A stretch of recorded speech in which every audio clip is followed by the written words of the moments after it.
Not every relationship can or should survive cheating. Sometimes the betrayal is just too severe. Sometimes the person who cheated simply isn't willing to do the work necessary to actually repair things. And sometimes, even if they are, the partner who was betrayed says, I just can't do this. And that decision is completely understandable. But if you're asking, can a relationship survive and heal from cheating? The answer is yes.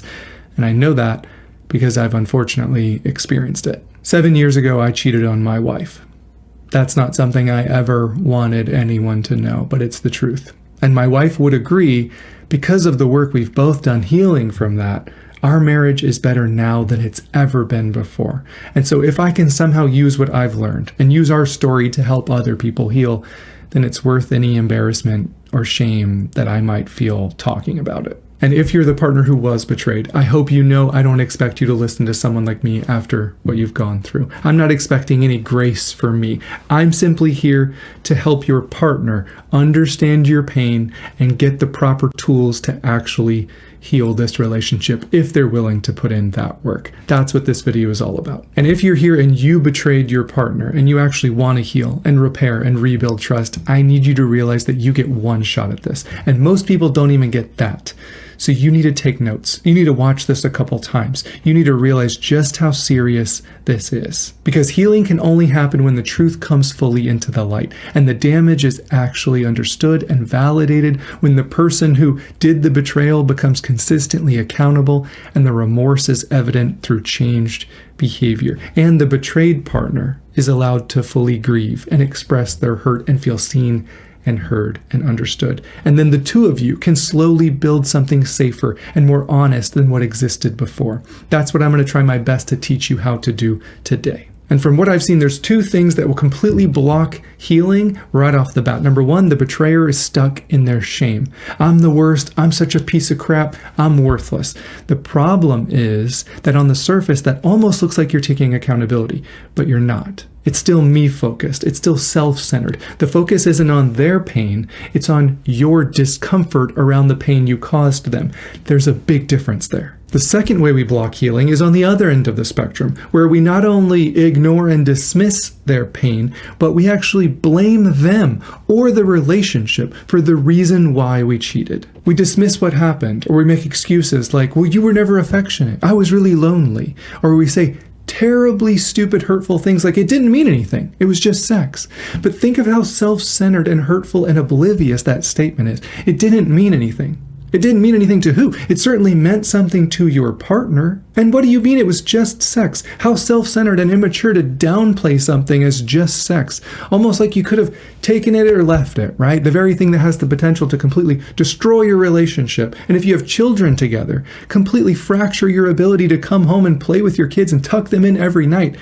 But yeah, you're right. It wasn't that important. It was just sex. Healing can't even begin until we grow up and stop acting like immature children who only think about themselves. And we have to realize our actions have consequences. They impact other people. The world doesn't revolve around us. And at the heart of it, cheating is self-centered. I wanted something, so I took it. Is it more complex than that? Of course it is. There's a ton of factors that go into why people step out in their relationship, and we'll go into those. And it's still true that cheating is a choice. No one made you do it. No one forced you to cheat. Ultimately, we did it because we wanted to feel something or experience something, and we need to own that choice. Your partner might have been the cause of some of the relationship issues, but they were not the cause of your cheating. And no one is owed a second chance after cheating. I was given a second chance, and I made the most of it by initiating counseling and reading books and learning everything I could about why this happened and how to heal and rebuild trust. And I'm going to tell you everything I know, but even doing all that, I did not deserve a second chance. Sometimes the betrayal is just too severe and the hurt is just too deep, and the person who was betrayed should never feel guilty for not wanting to continue a relationship where that has occurred. Truly understanding just how much pain we cause someone else by betraying them means saying, I'm going to put in the work to self-reflect and take accountability and understand your pain and heal. And it makes sense if you can't continue because of the pain my actions caused. That's the beginning of actually getting it. The other thing I need to mention is if you're the betrayed partner, you don't need to decide if you're going to stay in this relationship forever right now. Don't let someone pressure you into that decision. Given what you've been through, it's perfectly fine for you to say, hey, I'm willing to give healing a shot, but I don't know if I'm going to stay in this relationship forever. And if someone tells you that that's not fair and you're not committed to this relationship, you need to remind them that they stepped out of this relationship to be with someone else. That was the broken commitment. That was the betrayal. That was them not being fair to you and putting you through something that you weren't supposed to go through. Don't ever let someone use their betrayal as a way to explain why they're now the victim. Some people only put in the work of healing because their partner agrees to stay with them, but they actually have it backwards. They don't need to change for you. They need to change for them. They need to change because they realize they messed up. They weren't acting from their own values and morals. They weren't acting as who they want to be and who they want to show up as in this relationship. That's why they need to change for them, because they want to self-reflect and grow and mature. Because anytime someone changes for you, there's a good chance that that change isn't going to stick, right? And most of this message will be about what partners who have betrayed can do to rebuild trust and heal the damage that they've caused. But this message is also for the person who was betrayed to actually understand what they deserve in the healing process. If you have a partner who you're giving a chance to heal the betrayal that they caused and they don't want to put in the effort, they just want to sweep it under the rug, or they said that they were sorry, so they're done validating your pain when you get triggered a week later. I just need you to know you're not going to heal in that environment. Sometimes people stay after being betrayed because they simply don't know how valuable they are. They don't know what they deserve in a relationship, and especially in the case like this, they don't know what they deserve when it comes to true repair and healing from a betrayal like this. So I'm begging you, if someone isn't willing to put in the work that I'm going to describe in the rest of this video, do not stay with them. It's not worth it. They're not going to change. They're not eventually going to come around. They are self-centered or narcissistic, and you have to find the courage to step away from people who have no interest in repairing the damage that they've caused. You will never feel fulfilled or loved in a relationship with someone who refuses to take accountability or care about the way that their words or actions impacted you. And sometimes the most courageous and healthiest thing that you can do after being betrayed is walk away. Leaving does not mean failure. It means you did everything you could, and they weren't willing to be a safe place even after so much hurt that they caused. Now, having said all that, is healing possible if you have two people who genuinely want to repair this betrayal and not just survive it, but actually use it as a catalyst for a deeper growth and a deeper bond and connection with each other? And the answer is absolutely yes. But it's not quick, it's not easy, and it takes work from both people. Okay, so let's start with discovery day.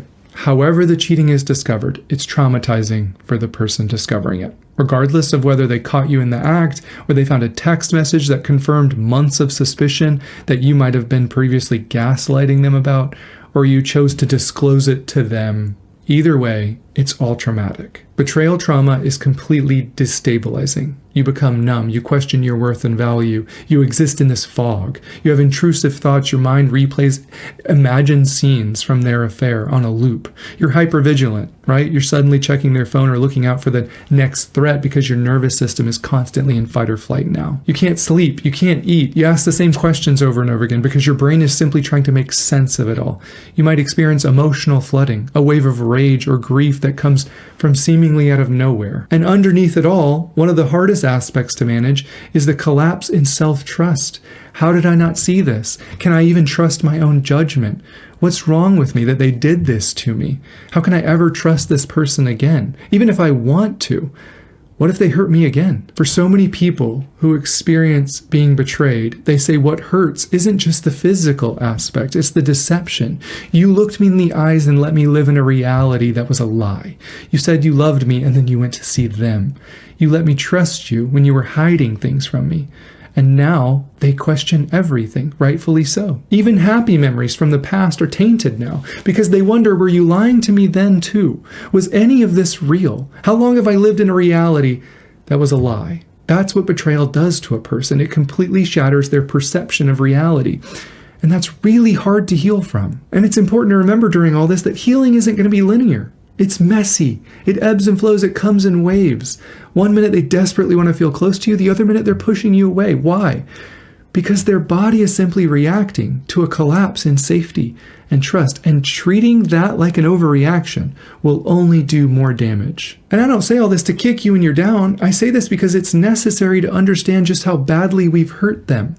This is the beginning of the work of the betrayer to get it, to understand, and begin to empathize with how catastrophic this feels for their partner.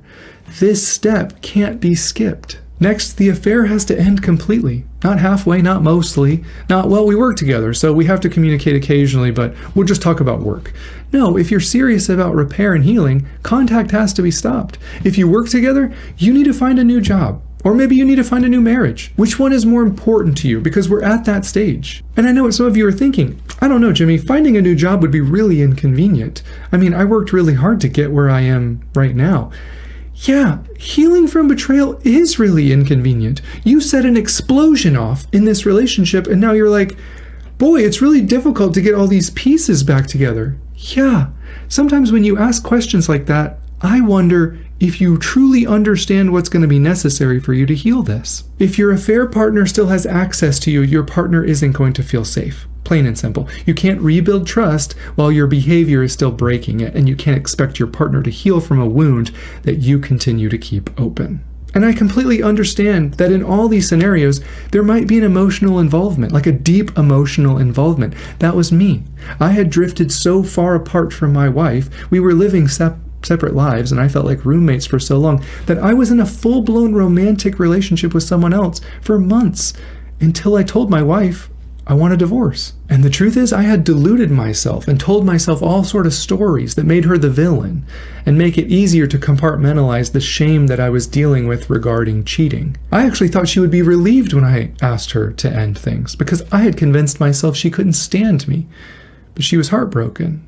She was devastated. And if I was willing to get help, she was willing to give me a chance to rebuild trust. So I'm not saying any of this is easy. I'm saying you have a choice and you have to choose. Do you want to stay in this relationship and put in the work, or do you want to go? No one is forcing you to stay. So the only reason that you should stay is because you're willing to put in the hard work to rebuild trust. The only thing you can't do is have it both ways. It will hurt your partner even worse if you continue talking to someone else and just get better at keeping it a secret. There's no reason to hurt someone like that. I'm just warning you, you only get one shot at this. You can't have it both ways. You can choose right now. You can leave the relationship and go be with whoever you want, or you can stay and cut off contact. I have no problem with you sending them a closure message that your partner can see that says, I've confessed to my partner about what happened and I've made a decision to stay. Please do not contact me anymore. No, I wish you the best. No, I'm sorry for getting you involved. I'm so sorry for hurting you. None of that. We chose them over our current partner for long enough. If we're choosing to stay in this relationship, we have to start thinking about our partner first. It's time we become the person that we truly want to be. Integrity is doing the right thing even when no one is looking, right? It's time we end it completely and block them on all socials and make that decision final. Now, will that be difficult for some of you? Of course it will. And you know it's the right thing to do.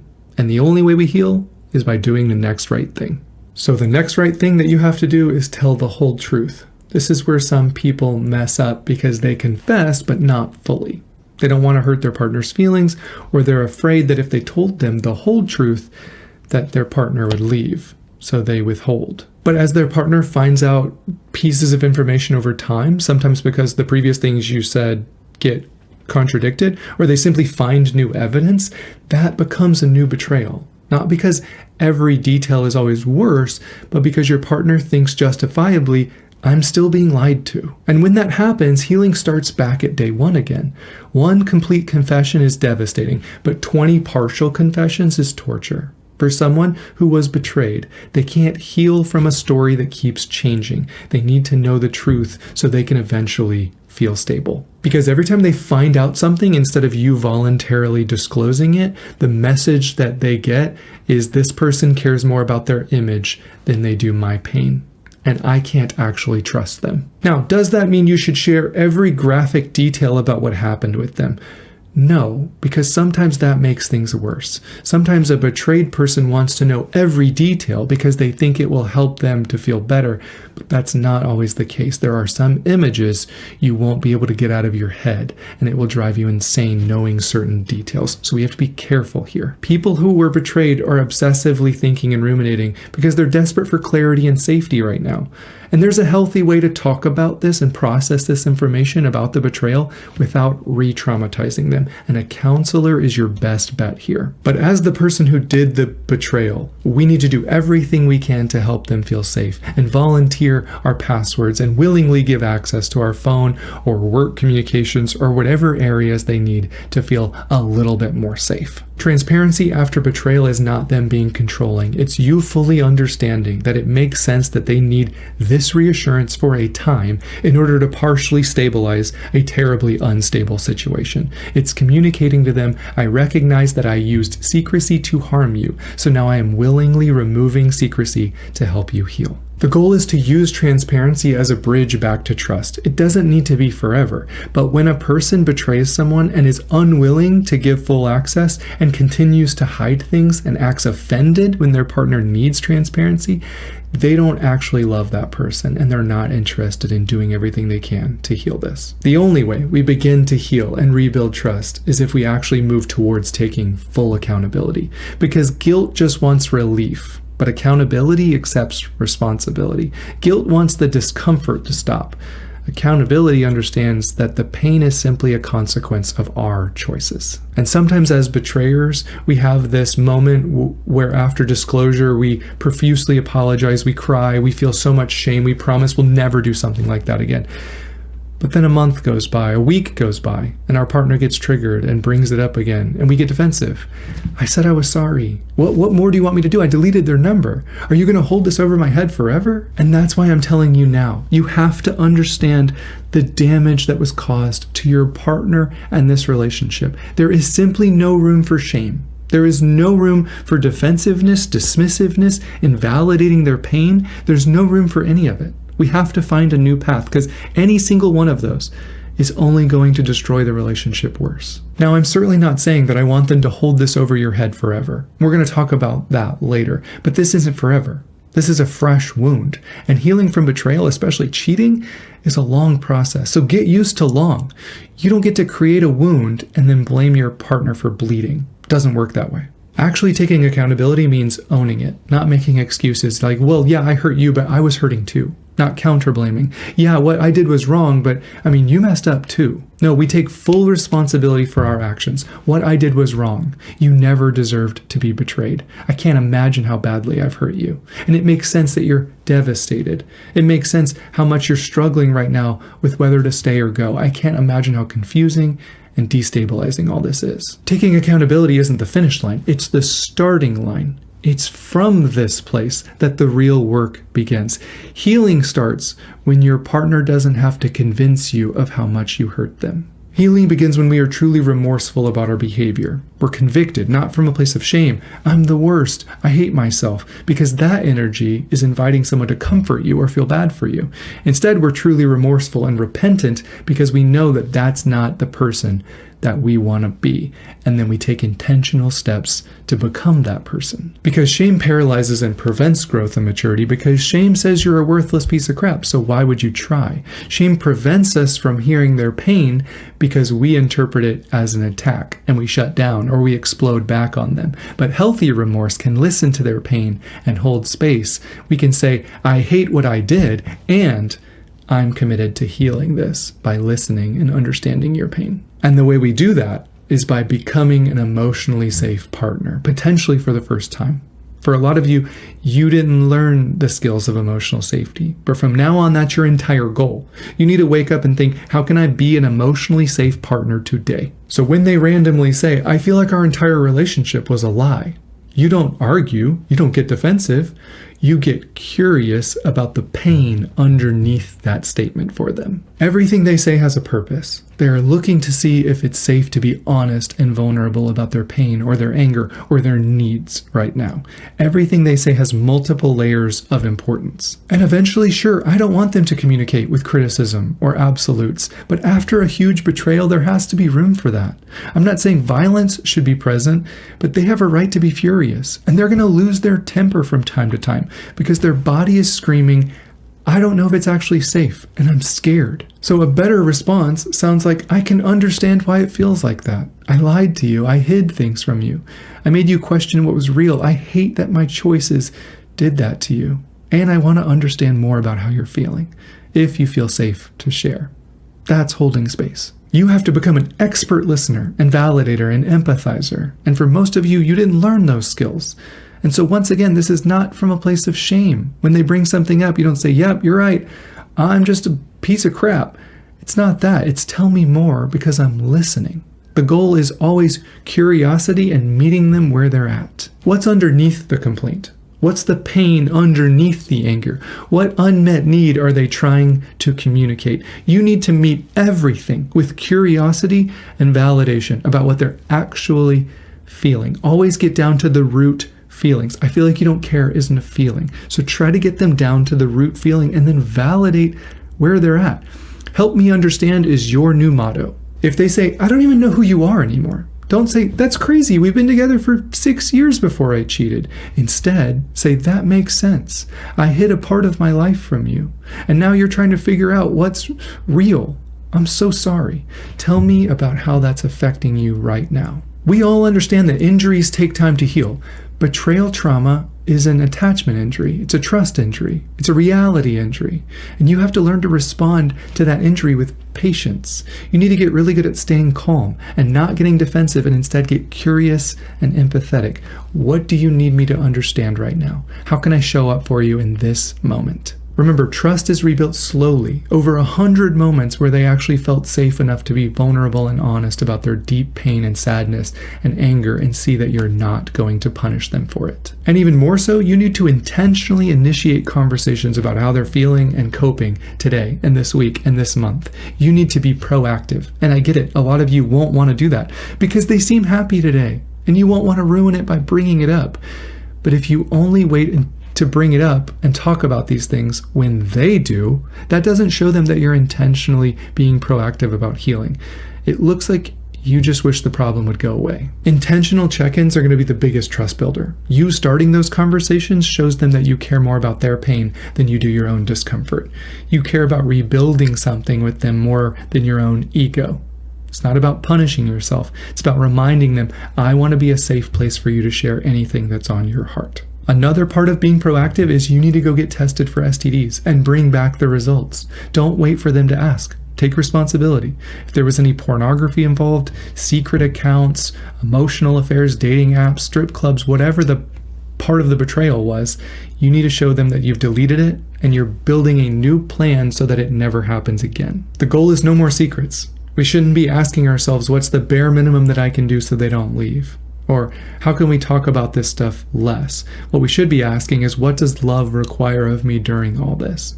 Because love requires honesty and accountability and humility and sacrifice. It requires emotional presence. The secrecy has to die. The entitlement has to die. The defensiveness has to die. The conflict avoidance has to die. The need for validation has to die. This mindset of I deserved this because I was unhappy in my relationship has to die. That part of you that could compartmentalize and lie and hide and then come home and act like nothing happened has to die. You can't keep being that same person and expect a healed relationship. You need to do whatever it takes to not revert back to old patterns. That's going to mean counseling. That's going to mean reading books, watching videos like these. You're going to have to get some help, right? You have to find someone that's going to help you self-reflect and get honest with yourself. Why did you cheat in the first place? It's an essential question to ask if we're going to prevent it from happening again. You can't just tell them, I'll never do it again. Why? Why won't you ever do it again? First of all, your words are worthless at this point. Second of all, you probably didn't think that you were going to cheat in the first place, did you? I mean, I surely didn't. I had never cheated before in any of my other relationships. So why did I cheat now? And I'm certainly not making any justifications, but for the sake of understanding ourselves better, I think people cheat for a couple different reasons. One, they like the feeling of outside validation. Their relationship is fine. It's safe. It's consistent. They love their partner. They don't fight all the time. It's relatively stable. But they love that feeling of flirting and getting validation from someone else. It feels adventurous and dangerous. And when they're presented with an opportunity to take it further, they aren't thinking about how much this would hurt their partner. They're just thinking about how good this feels. And these are the people who, when you ask them, why did you cheat? They're like, I don't know. Because they don't really understand why they did what they did. But you need to. Temptation is going to come up, but you need to have a plan ahead of time. So how we're going to deal with that? You need to remind yourselves that your family is more important than instant gratification or validation. We need to be honest with ourselves. Is there anything missing in your relationship that we can have a conversation about instead of doing something stupid like flirting with someone else? And the second reason I think people cheat is because you felt alone in your relationship for a really long time, didn't you? Maybe you even tried to suggest counseling. You tried to initiate conversations about how to make things better. But your partner was like, I don't see anything wrong with the relationship. And after enough of this cycle of silently suffering or having unproductive conflicts, having your needs invalidated, right, over and over again, you slowly begin to grieve the relationship even while you're still in it. And eventually someone comes along and they're like, I like talking to you. I like showing you attention. I see your value. I like communicating with you. I feel like we have a depth to our conversation. I feel like we connect together. And you forgot how good that feels. And I just need to be clear, just because you felt lonely in your relationship doesn't justify cheating. I'm in no way trying to paint that person in the second scenario as some sort of victim. They aren't. They could have done countless other things besides cheat. I could have divorced my wife and then slept with whoever I wanted to, but I didn't. But the only reason I'm mentioning these things is because we need to fully understand why this happened. We can be honest about our relationship needs not being met and also not use that as an excuse of why we cheated. But I still think it's essential that we get to the root cause of why the cheating occurred, because it almost always means that we have some inner work to do. But sometimes it means that we also need to get clear on whether or not our relationship has some work to do in the future. And so after a time, not right away, not in the first 6 months, because that time needs to be solely focused on the betrayed partner's pain and showing up for them and being a consistently safe presence and validating their hurt and rebuilding trust slowly. But eventually, we have to look at their relationship as a whole and ask, was this mutually fulfilling for both of us? We both need to eventually ask each other, was there emotional disconnection, conflict avoidance? Did you feel safe to be vulnerable and honest with me about your feelings and needs and desires? Was there pain suppressed? Did you feel appreciated? Did you feel valued? Was there resentment building? All of these questions need to be explored and worked through, and that takes work from both partners, because at the end of the day, the goal isn't to go back to the old relationship. That relationship is dead. We don't want that relationship anymore. We need to co-create a new relationship together. Because the only way this works long-term is if we get to the bottom of what wasn't working before. For some of you, the relationship was fine. You have inner work to do around getting bored or looking for validation in other places or flirting or sabotaging things through weak boundaries. That's your work to do. You need to get help so those patterns don't continue. Either way, that old relationship is gone, and we are building a new relationship together. One where we feel like a team. One where there's mutual respect and a foundation of emotional connection and honesty and transparency, where we can talk about anything and actually listen to each other. If it's important to them, it's important to me. That's what we need to be building together from now on. We're not giving each other our leftovers anymore because we realize how important this relationship is. We're intentional, we're proactive, we're looking out for ways to appreciate each other, to fill each other's love tanks, to serve each other, because we realize you're either drifting together or you're drifting apart, and you don't drift together by accident. It all depends on whether you're both putting in effort. We don't avoid conflicts like we used to because we realize that it only leads to worse disconnection in the relationship. And not cheating isn't the goal. The goal is loving each other. So let's get crystal clear on what that looks like for both of us. Let's lay it out on the table. And once again, this isn't done in the initial stages of healing when things are raw. This is done months and months later with a counselor, after the betrayed person starts to feel more stable and safe, and that we can start talking about how to build a new foundation of safety and trust and intimacy together from now on. And speaking of intimacy, I haven't touched on this yet, but during those first few months when things are really painful and really raw, we have to be really careful with sexual intimacy. We need to initiate conversations that remind our partner that safety is the goal. You need to say, I need you to know that I don't expect that to be a part of our relationship for a really long time. I betrayed your trust and I'm committed to rebuilding it, and I need you to take things as slow as you need to and know that I'm just grateful for this opportunity to be here. You need to really prioritize their safety. For the partner who was betrayed, there's so many complicated views around sex again. Sometimes they feel pressured to do it because they're afraid that without it, you're going to cheat again or leave. Sometimes they feel repulsed by it. Sometimes they feel like they need it to feel close to you again. Sometimes they feel so insecure around it, they can't stop thinking about what happened with the person that you cheated with. They can't stop comparing themselves to them.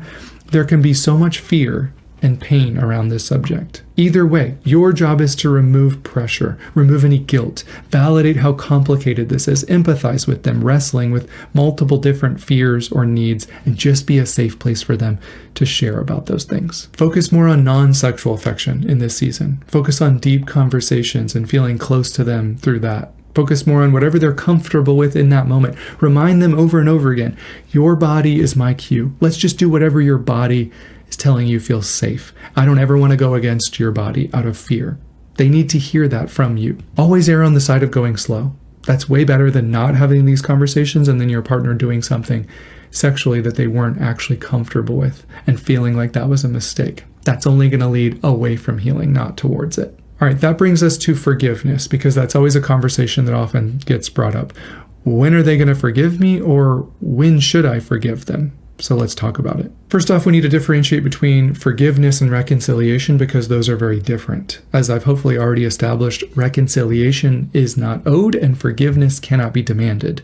You can choose to give reconciliation a chance without actually forgiving them yet, and you can forgive them and refuse to reconcile. Both are appropriate. I never demanded forgiveness from my wife. I just did everything I possibly could to create an environment where I fully understood the gravity of my actions and the pain that they caused, and consistently repented for the choices that I made, and did everything that we've talked about to repair and rebuild trust over time.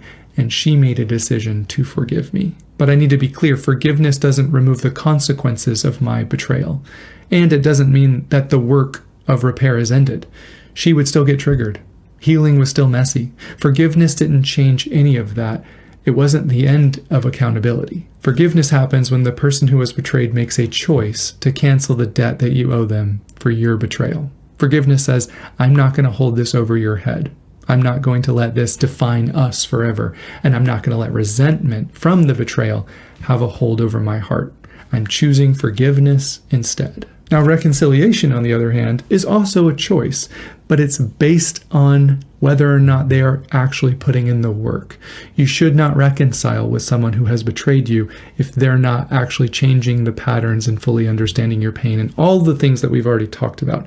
Reconciliation is a choice, but it's based on those patterns. Forgiveness doesn't really require anything from them. It's a choice that I'm making regardless of whether we reconcile or not. All right, that brings me to one of my final points. There's going to be a small portion of you who cheated, and your partner doesn't have an interest in working towards forgiveness, even though you're doing everything possible to put in the work. Now, once again, I'm not saying that you deserve to be forgiven.